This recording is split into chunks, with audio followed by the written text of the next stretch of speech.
باید با هم متحد شویم.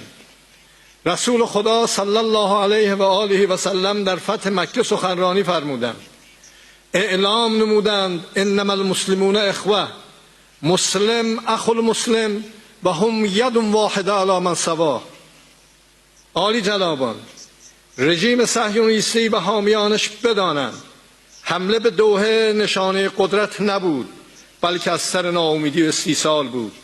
رژیمی که به موقعیت خود اطمینان دارد نیازی به بمباران مذاکره کنندگان ندارد.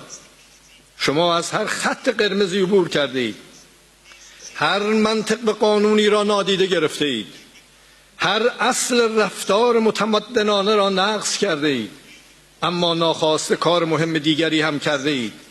اراده جمعی امت اسلامی را بیدار کرده اید. مظلوم نمایی و قربانی نمایی شما دیگر نخنما و بی اثر شده است. جهان می بیند، ضبط می کند و به یاد می سپارد.